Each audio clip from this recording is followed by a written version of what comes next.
की आखिरी सांस निकल जाती है तो उसके बाद क्या होता है? क्या मौत सब कुछ खत्म कर देती है? नहीं, गरुड़ पुराण कहता है मौत अंत नहीं बल्कि आत्मा की नई यात्रा की शुरुआत है। मित्रों, जब शरीर गिर जाता है तो आत्मा उससे बाहर निकलती है और उसी समय आते हैं विकराल यमदूत, काले, भयानक, डरावने। सोचिए जरा, आप अपने घर वालों को पुकार रहे हो, उन्हें छूना चाहते हो, लेकिन कोई आपको सुन या देख नहीं पा रहा क्योंकि शरीर पीछे छूट चुका है। अब तो सिर्फ आपके कर्म ही आपके साथ हैं। यमदूत आत्मा को घसीटते हुए वैतरणी नदी तक ले जाते हैं। सोचिए, एक ऐसी नदी जो खून, गंदगी, खूंखार, नुकीले दांत वाले जीव और बदबू से भरी हो। मित्रों, अगर आपने जीवन भर गाय का सम्मान किया है तो उसकी पूंछ आपका सहारा बनती है और आप आसानी से उस नदी को पार कर जाते हैं। लेकिन अगर आपने गाय का अपमान किया, उसे सताया, उसका मांस खाया, तो वही नदी आपकी कब्र बन जाती है। आप डूबते रहते हैं, घुटते रहते हैं, लेकिन कोई सहारा नहीं मिलता। क्या आपने कभी सोचा है, जीवन भर का एक एक कर्म यहाँ हमारी नाव बन सकता है या हमारा बोझ? नदी पार करने के बाद आत्मा पहुंचती है यमराज के विशाल दरबार में। चित्रगुप्त सामने बैठे होते हैं, हाथ में कर्मों का बही खाता लिए। जन्म से लेकर मृत्यु तक हर छोटे बड़े कर्म का हिसाब वहां लिखा होता है। सोचिए, जब आपके पाप एक एक करके गिनाए जाएंगे तब आपकी आत्मा किस हालत में होगी। और फिर फैसला होता है, जिसने पुण्य किए हो उस आत्मा को स्वर्ग में भेजा जाता है और जिसने पाप किए उसे नरक। मित्रों, तभी सामने एक विशाल काला दरवाजा खुलता है और शुरू होती है आत्मा की भयावह नरक यात्रा। गरुड़ पुराण कहता है नरक असंख्य हैं, लेकिन 18 प्रमुख नरकों का विवरण विस्तार से मिलता है। आइए अब एक एक करके इन्हें समझते हैं। मित्रों, वीडियो में आगे बढ़ने से पहले आपसे निवेदन है कि गरुड़ पुराण की इस महान कथा को आधा अधूरा सुनने की गलती न करें। कथा को पूरा अवश्य सुने ताकि भगवान श्री हरि विष्णु की कृपा सदैव बना रहे। चलिए अब शुरू करते हैं। तामिश्र नरक। मित्रों, सोचिए, अगर आपने किसी को धोखे से लूटा, उसकी इज्जत छीनी, तो यहाँ तामिश्र नरक में आपका ठिकाना है। चारों तरफ गहरा अंधेरा, आत्मा लोहे की मोटी जंजीरों में जकड़ी हुई। यमदूत उसे दीवारों से पटकते रहते हैं, उसे मारते पीटते हैं। यातना इतनी कठोर होती है कि आत्मा बार बार चिल्लाती है, पर कोई सुनने वाला नहीं होता। क्या आपने कभी सोचा है, जिस इंसान को आपने रुलाया वही आंसू यहाँ आपके लिए आग बन जाते हैं? अंधतामिश्र नरक। यहाँ उससे भी अधिक गहरा अंधकार है। जो लोग अपने परिवार को, बच्चों को प्यार और सुरक्षा नहीं देते, उन्हें यहाँ फेंका जाता है। उनकी आंखों में नुकीले गर्म तार डाल दिया जाता है। सोचिए, एक पल भी रोशनी न मिले तो क्या होगा? यहाँ तो जन्म जन्मांतर तक अंधेरा ही अंधेरा है। इसलिए मित्रों, जब तक जीवन है तब तक अपने अपनों का कद्र करो, उनकी इज्जत करो, क्योंकि मरने के बाद सिर्फ पछतावा ही रह जाता है। दोस्तों, गरुड़ पुराण में एक भयानक नरक का वर्णन मिलता है, रौरव नरक। कहते हैं यह नरक कभी शांत नहीं होता।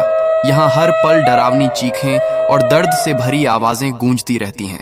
चारों तरफ ऐसे भयंकर जीव रहते हैं जो पापी आत्माओं को टुकड़े टुकड़े कर नोच नोच कर खाते रहते हैं। यह नरक खासकर उन लोगों के लिए है जिन्होंने किसी निर्दोष को सताया हो, किसी को बेवजह रुलाया हो या अपनी ताकत का गलत इस्तेमाल करके दूसरों पर अत्याचार किया हो। सोचिए, जब कोई बेबस इंसान आपके हाथों पीड़ित होता है तो उसकी चीखें, उसकी पुकार यूं ही हवा में नहीं खो जाती। गरुड़ पुराण कहता है वही चीखें आपकी आत्मा का पीछा करती हैं और रौरव नरक में आपके लिए यातना बनकर लौटती हैं। दोस्तों, जीवन में अगर हम किसी निर्दोष को तकलीफ देंगे तो उसका दर्द हमें भी भुगतना पड़ेगा। इसलिए हमेशा याद रखिए, किसी के आंसू बनकर मत जियो, बल्कि किसी की मुस्कान बनने की कोशिश करो। महारौरव नरक। मित्रों, कहा जाता है कि यह नरक रौरव नरक से भी कहीं ज्यादा डरावना है। यहाँ पापियों को खौलते हुए तेल से भरे बड़े बड़े कड़ाहों में उल्टा लटकाया जाता है। सोचिए, जब उबलता हुआ तेल तन मन को जलाता है तो आत्मा किस पीड़ा से गुजरती होगी। उनकी त्वचा फट जाती है, नसें झुलस जाती हैं, पूरा अस्तित्व जलने लगता है, लेकिन मौत नहीं आती। आत्मा बार बार उसी दर्द को सहती रहती है। महारौरव नरक उन लोगों के लिए है जिन्होंने दूसरों को बेवजह सताया, निर्दोषों पर जुल्म ढाए और अपने स्वार्थ के लिए दूसरों का जीवन नरक बना दिया। कुंभीपाक नरक। गरुड़ पुराण में कहा गया है यह नरक खासकर उन लोगों के लिए है जो अपने माता पिता का अपमान करते हैं, उनकी सेवा नहीं करते, या गुरुजनों की आज्ञा का पालन नहीं करते। जब ऐसी आत्माएं मरने के बाद यमलोक पहुंचती हैं तो यमदूत उन्हें पकड़कर खौलते हुए तेल से भरे विशाल घड़े में डाल देते हैं। सोचिए, उबलते हुए तेल में गिरना, जहां पूरा तन मन जलता है, नसें टूटती हैं, लेकिन फिर भी मौत नहीं आती। यह कैसा भयावह कष्ट होगा। मित्रों, माता पिता और गुरु हमारे जीवन का आधार है। अगर हम उनका अपमान करेंगे, उनकी कदर नहीं करेंगे, तो वही कर्म हमें इस कुंभिपाक नरक तक ले जाएंगे। इसलिए हमेशा याद रखिए, माता पिता की सेवा सबसे बड़ा धर्म है और गुरु का सम्मान सबसे बड़ी पूजा। अगर आपने उन्हें खुश किया तो समझ लीजिए ईश्वर खुद आपसे प्रसन्न है। कालसूत्र नरक। यहाँ की धरती अंगारों जैसी तपती रहती है। आत्मा जिस पर भी कदम रखती है उसके तलवे जल जाते हैं। और इतना ही नहीं, ऊपर से सूरज की भयंकर तपिश आत्मा को झुलसा देती है। चारों तरफ सिर्फ आग, धधकते अंगारे और असहनीय गर्मी होती है। ये नरक उन लोगों के लिए है जिन्होंने झूठ बोला, चोरी की, दूसरों को धोखा दिया और सत्य का गला घोंटा।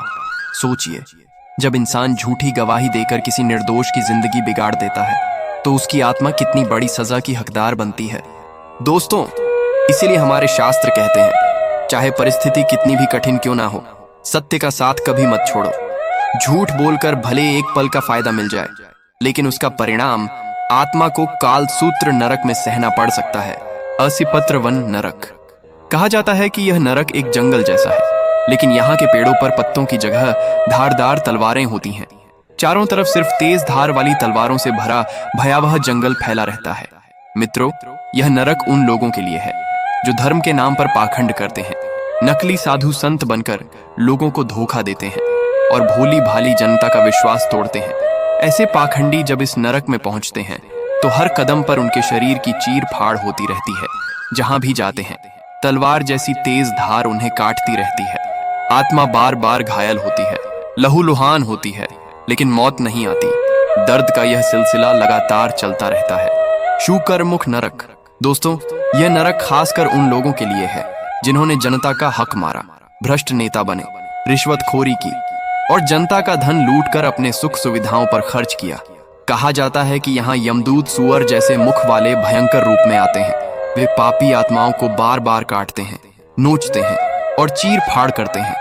आत्मा दर्द से चीखती है, तड़पती है, लेकिन यातना वहीं खत्म नहीं होती, क्योंकि हर बार जब शरीर टुकड़े टुकड़े हो जाता है तो तुरंत फिर से जुड़ जाता है, ताकि उस पीड़ा को बार बार सहना पड़े। अंधकूप नरक। यहाँ एक गहरा कुआं है, लेकिन इसमें पानी नहीं, बल्कि असंख्य जहरीले सांप और बिच्छू भरे रहते हैं।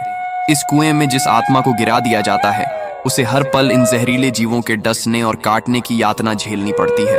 यह नरक उन लोगों के लिए है जिन्होंने अपने घर आए मेहमानों का अपमान किया, शरण लेने आए व्यक्ति को दुत्कार दिया या किसी असहाय को ठुकरा दिया। वातप नरक। यहाँ इस नरक में आत्मा को कभी आग पर जलाया जाता है और कभी बर्फीले तूफान में फेंका जाता है। जिनकी वाणी ने दूसरों को जलाया, जिन्होंने अपशब्द बोले, वे यहाँ जीभ के दोष का फल भोगते हैं। हिमशीत नरक। यहाँ ऐसी ठंड होती है कि हड्डियां टूट जाती हैं। जिनके दिल में दया का ताप नहीं था, जो पत्थर दिल बने रहे, वे आत्माएं यहाँ ठिठुरते रहते हैं। ऊर्ध्वभाज नरक। गुरु और मंदिर का अपमान करने वालों को यहाँ उल्टा लटकाकर चीर दिया जाता है। उनका अहंकार टुकड़ों टुकड़ों में बिखर जाता है। धूम्र नरक। नशा करने वाले और समाज को जहरीले पदार्थों से बिगाड़ने वाले यहाँ आते हैं। यहाँ जहरीला धुआं आत्मा को भीतर तक जला देता है। सोचिए, जो धुआं आपने फैलाया था वही अब आपके गले में उतरता है। आलय नरक। स्त्रियों का अपमान करने वाले, उन्हें वस्तु समझने वाले यहाँ अपनी वासना की आग में जलते रहते हैं। पृष्ठ नरक। गरीबों और मजदूरों का हक मारने वालों पर यहाँ भारी भरकम चट्टानें गिराई जाती हैं। हर चीख आसमान तक पहुंचती है, लेकिन सुनने वाला कोई नहीं होता। संघर्ष नरक। यहाँ अफवाह फैलाने वालों की जीभ में दहकते कांटे घुसाए जाते हैं। सोचिए, आपने अपने शब्दों से कितनों को चोट पहुंचाई है। तपन और महातपन नरक। यहाँ अग्नि की पीड़ा चरम पर होती है। जो धर्म गुरुओं और तपस्वियों को सताते हैं वे लगातार जलते रहते हैं। त्वचा गलती है, नसें फटती हैं, लेकिन मौत नहीं आती। सांसार नरक। यहाँ खौलते लावे की नदी है। व्यभिचारी और परिवार नाशक लोग उसमें डूबते जलते रहते हैं। मित्रों, यह सब सुनकर आपको डर जरूर लगेगा, लेकिन याद रखिए, गरुड़ पुराण हमें डराने के लिए नहीं बल्कि सचेत करने के लिए है। यह बताता है कि हर पाप का हिसाब है, हर बुरे कर्म का हिसाब है। इसलिए जीवन में पाप और बुरे कर्म से बचते रहिए। मित्रों, यदि